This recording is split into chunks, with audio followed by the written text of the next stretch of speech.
There, this is just you.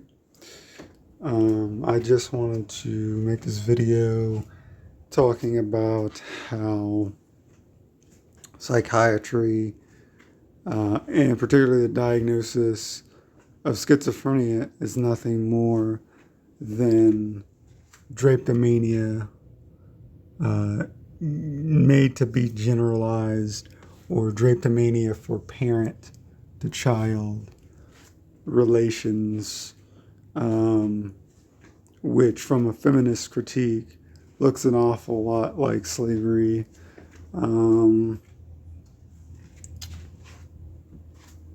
Anti-patriarchal critique looks a lot like slavery. In my view, pretty much as an anarchist, all social hierarchy pretty much boils down to contemporary slavery, or modern day slavery, to some sense, because when you lack autonomy, you lack self-agency, it puts you in a position of exploitation.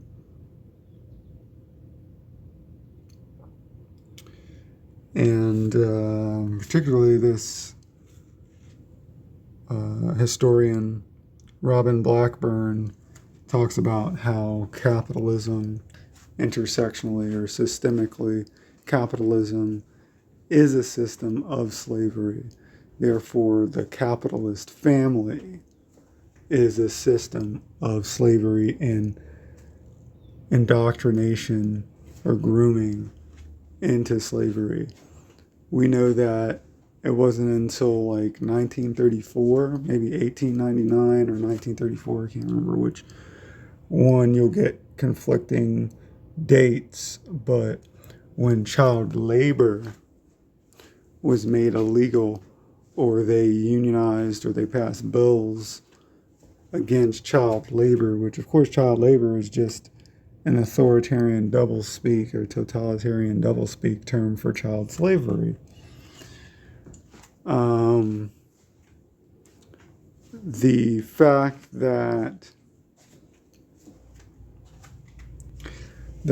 that education is made compulsory, in America, for example, and other countries, is proof of this indoctrination and proof of this slavery, because the reason why governments educate their citizens compulsorily is to indoctrinate them or enslave them. It's not to make them more intelligent, to evolve them, to give them self-agency and autonomy at all. Capitalism especially is against that wholly. They claim to be about competition in an open market, yet it's only the big guys who end up, trouncing the small guys. And also, not to mention, if you're born natively in America, your opportunities are a lot less than foreigners when it comes to creating and running your own business, incorporating yourself, doing anything for yourself is a lot more difficult.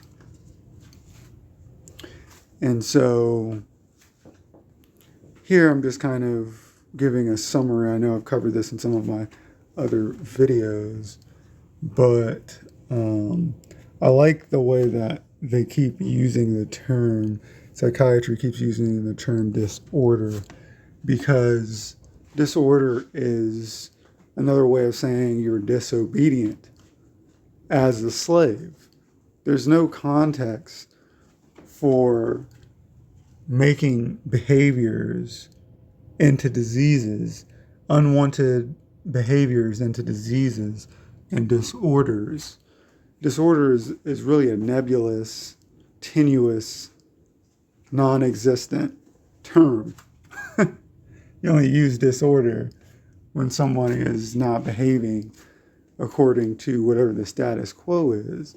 You only use this term in the context of slavery and enslavement, or when you are incentivizing one particular behavioral type or thinking type over another, which thought is not involved. That's another thing that is a lie of psychiatry. It has nothing to do with thinking. It has to do with following commands robotically, following the rules. Taking commands doesn't take thinking, doesn't take logic. And that's the real, when you look at like the Turing test, when you look at artificial intelligence, that's a real barrier to artificial intelligence is free thought. It can calculate, it can do all these things, but does it really have free will? And how is that compared to natural organic consciousness is a really big question. Sorry for a second, I just saw this humongous caterpillar in my garden. But yeah.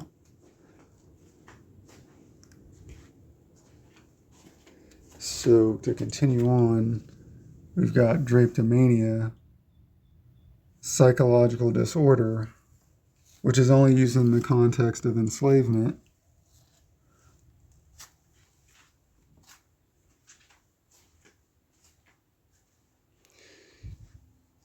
And you see, here's some things on the history, child labor, and I get into, this is from the Wikipedia, child slavery. See, this is all intersectional and also systemic to both capitalism, but particularly psychiatry, because psychiatry is kind of this extrajudicial, extra-governmental system which enslaves people, makes them into lesser commodities in which their labor is to be exploited for the higher ups, basically.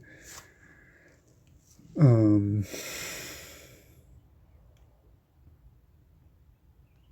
they're calling it schizophrenia. Like I said, schizophrenia is drapetomania. They're calling the incapacity to be enslaved a mental disorder and a mental disease, and they're calling you incompetent for not following the rules of you being a slave or being turned into a slave.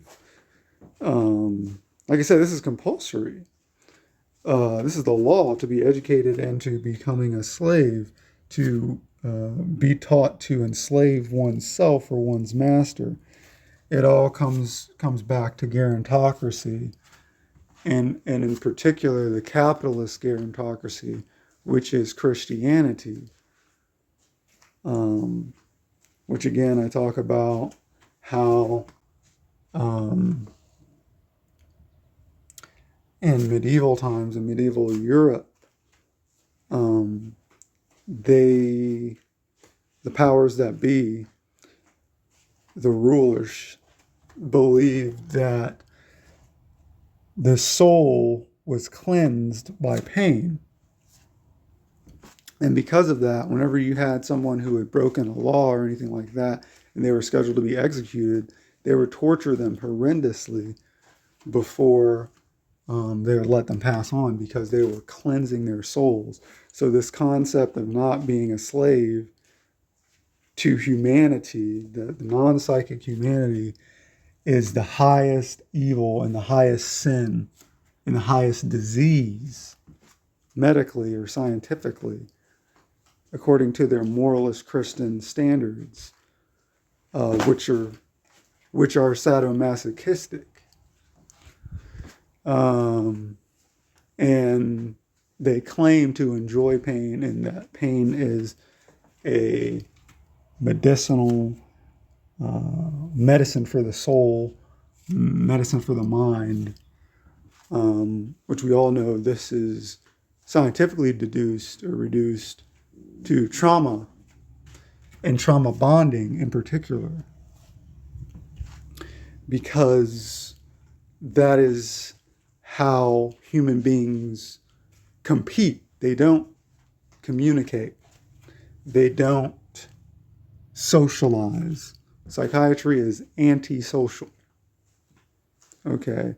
It is sacrifice.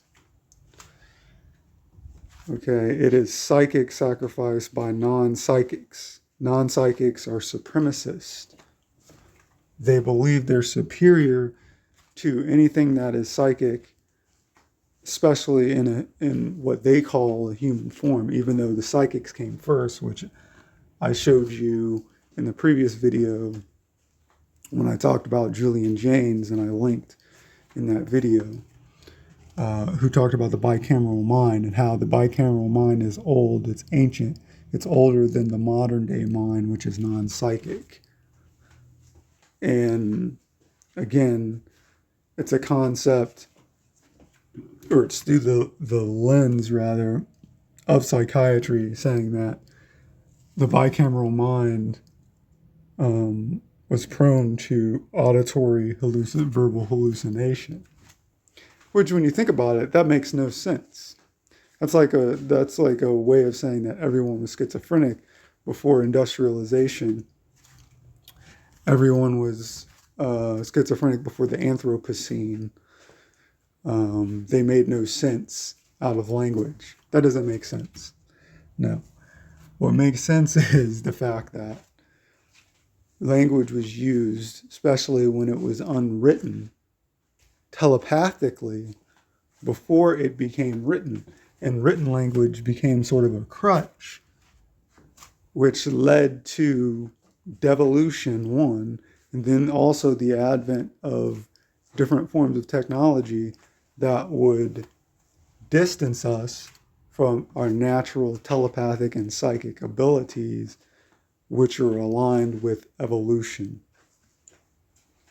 Evolution itself, which is psychic. Okay, what do you call it? The ceiling, or the magnum opus of evolution, is to be or become psychic.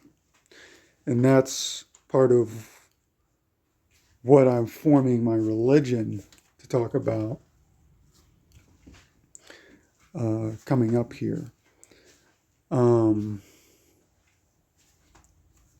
Because when you practice my religion, tentatively named Telepath Refuge, that's what you're doing. You're deistically or theistically practicing evolution. And the peak of evolution is seen in psychic capacity, psychic capability. Whereas the direction of humanity is devolutionary, and it's about slavery through trauma bonding, pain, and becoming a non-human machine. It's the post-human, transhuman interest or agenda. Okay, machines are not concerned with evolution. They're not concerned with anything that they're not programmed to do. Nature has a natural path of evolution. And humankind very much deviates from that natural path. You see, so moving on, we're moving back to child slavery, rather. These are just a lot of pictures of Wikipedias on the topic, on the subject.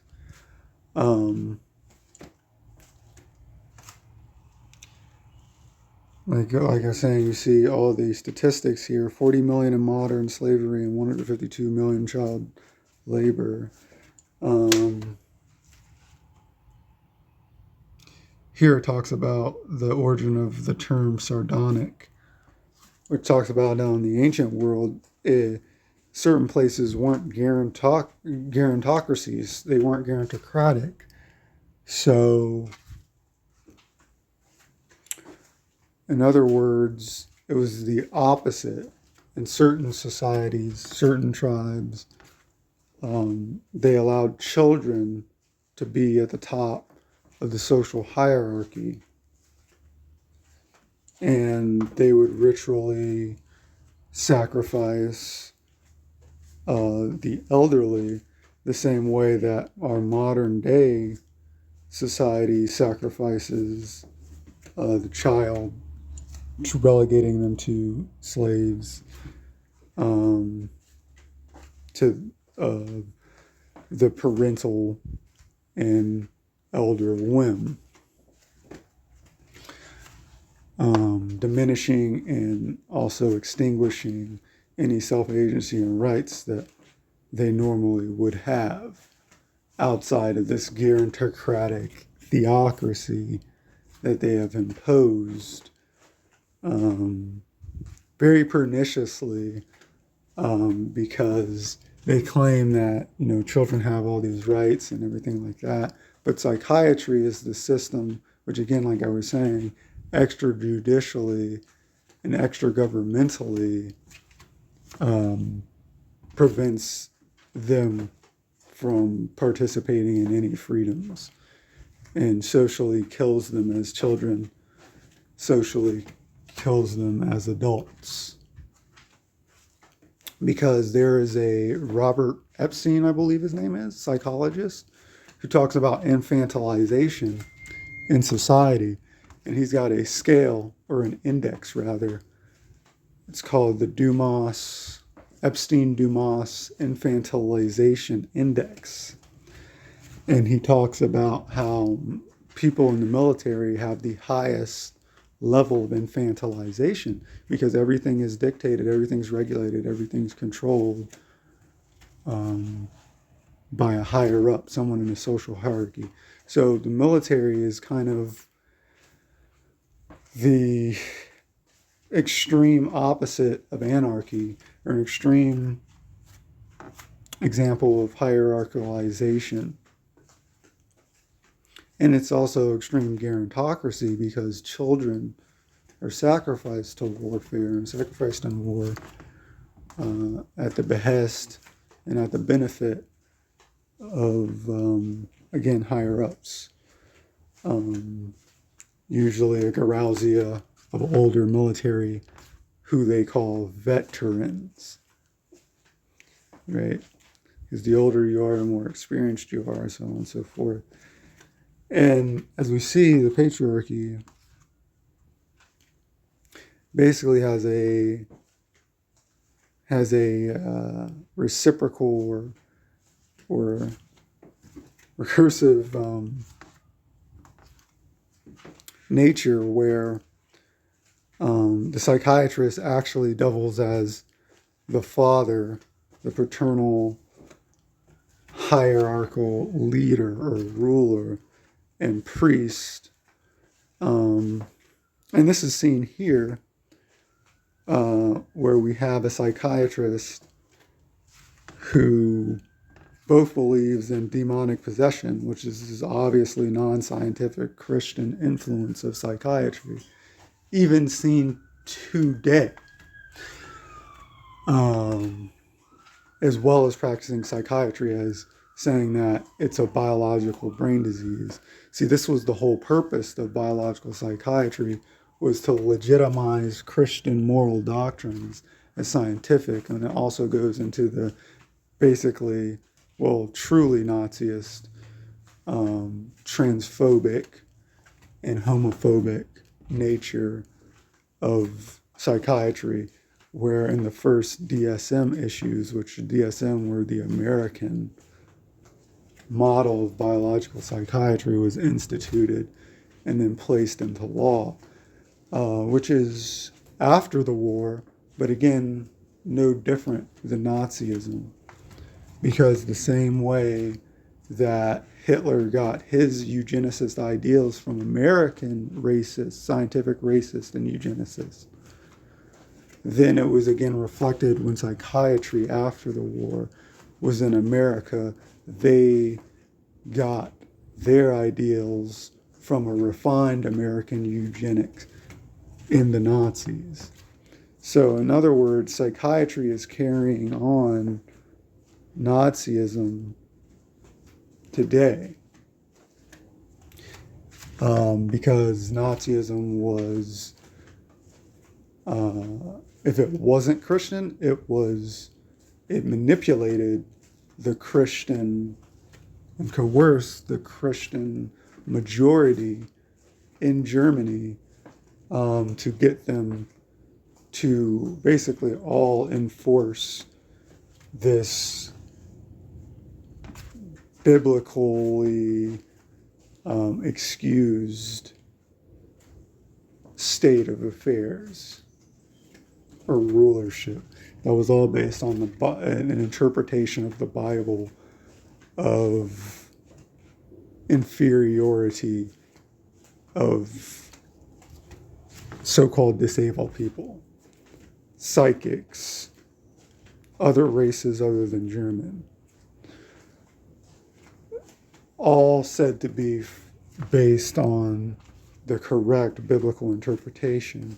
So what we're talking about when we're talking about psychiatry is both a religious crusade that is a holy war and a race war wrapped into one. Because psychiatry and eugenics are indistinguishable from one another. And the advent of psychiatry, biological psychiatry rather, came from Christian moralism. And the prototypical psychiatry came from Christian moral doctrine, exactly as I show you on in my other video where I linked you to Bible.ca, where a Christian website talks about how the etiology, that is the cause of mental illness or demon possession, which is the same thing, but in the archaic. Demon possession is the archaic of mental illness. It's the same thing. They exchange demon for disease behaviorally, and again, it's only in the context of slavery. Bible.ca talks about how most psychiatrists thought that mental illness or demon possession was non-physically based, and was based on sin in the soul, sin in the mind. And again, it has nothing to do with science. Psychiatry is anti-science as you can get. It's the scientificalization of Christian moral doctrine, mainly or historically to suit a white supremacist ideal, eugenically. And it gets into negative eugenics.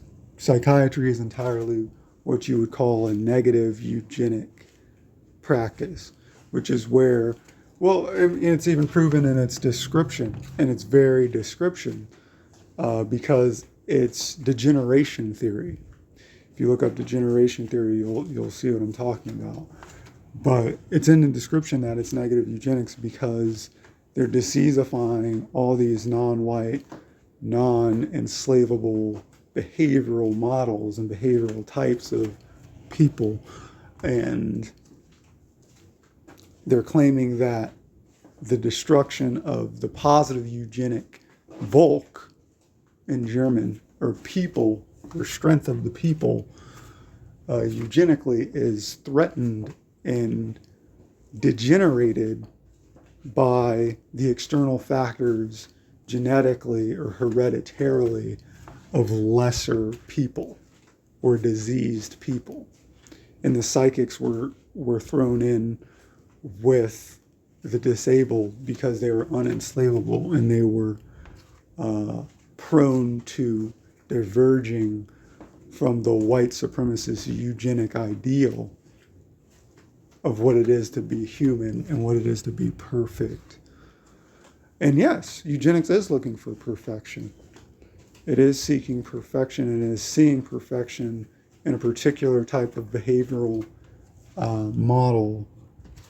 And the Nazis and the eugenicists took that a step further from Christianity, again, scientificalizing Christianity into an ideal material form of whiteness. And you see where this comes from. Christianity is not an original religion. Sorry to break it to you if you don't already know that. But these concepts in races which are older, such as the Chinese, have already existed from time immemorial. When it comes to gerontocracy, fealty to one's parent, filial piety. As you see here, it's rooted in Chinese Confucianism. You see, and this is where the eugenic model comes from.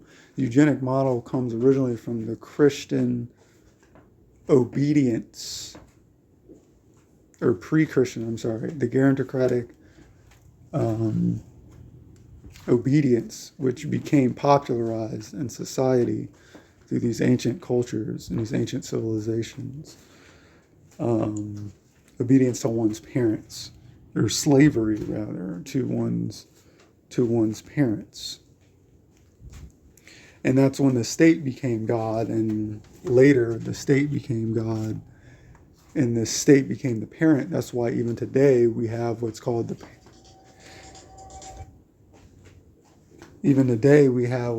parens patriae. You have the parens patriae, which is the parent of the country.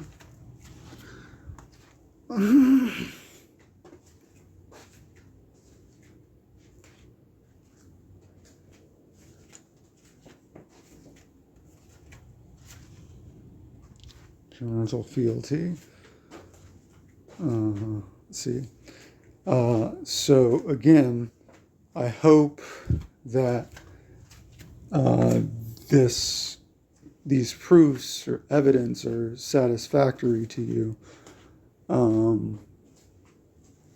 because that was the purpose of this video, to show you that gerontocracy, or psychiatry rather, is gerontocracy enforced by law, and that slavery is still compulsory via capitalism, and to be labeled anything psychiatrically, especially schizophrenic, is racist, it's anti-psychic, and it is the same as labeling somebody or diagnosing somebody with drapetomania. It's the same thing.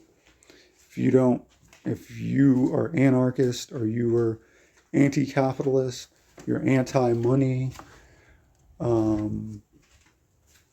these are all things that and you're not Christian, these are all things that your parents in this gerontocratic theocracy have agreed to and participated in, because they've been brainwashed and indoctrinated into doing so, not because they did it out of free choice and free will and things such as that. So I'm going to wrap up here at the 30-minute. Goodbye.